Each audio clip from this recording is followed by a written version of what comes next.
You still get big names these days who are a bit nutty. I think this is our opportunity to talk Ronnie O'Sullivan. Oh yeah, we have to.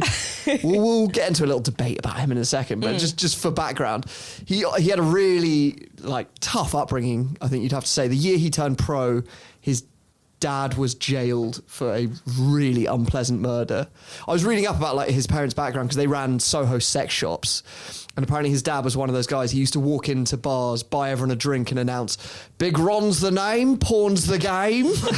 So I was sort of reading that, picturing Boise from Only Fools and Horses, and then I read, what he done. It's horrible. We're not going to get into that, but he goes to jail for a long, long time. And Ronnie's mum's pretty scary too. Yeah, she goes to jail as well for VAT fraud. Slightly less terrifying. Yeah, less terrifying, but she does sound pretty scary. So, she hates Ronnie's long-term on-off girlfriend, Layla Ruas, who's the Holby and Footballers' Wives star.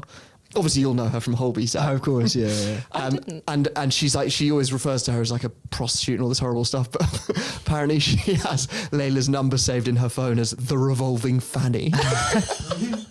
His mum. Yeah, apparently she's really scary. Jesus. So you can understand why when Ronnie turns pro, he's a little bit off the rails. He's I think he's raising his younger sister. It's hard. He has a pretty big year in 1994. He crashes 2 BMWs, gets stopped for speeding at 130 miles an hour in a Ferrari. 2 years later, he gets caught pissing in the corridor at a tournament by an official who dobs him in.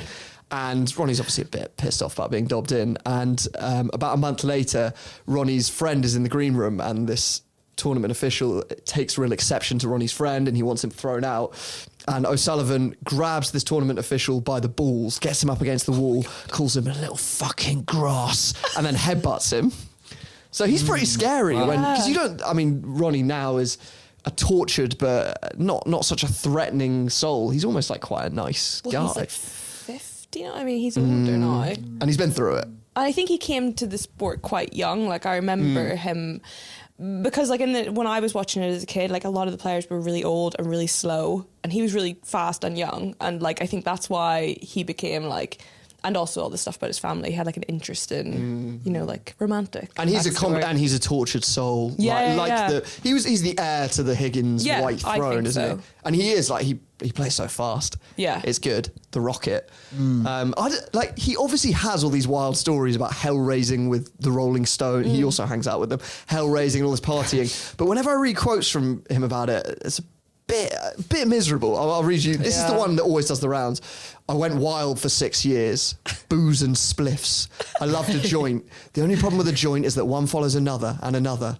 Then at 7 a.m. the sun would come up and I'd think, oh Jesus, I've done it again. The birds would be tweeting and I'd think, I'm in trouble. With weed? Yeah, that's just depressing, isn't it? I think that is depression. Yeah. That's not the weed. But everyone always says he's really wild. And there are those stories. And I think he shagged a girl in the green room of Big Break, which is quite snooker rock and roll. I'll give him that.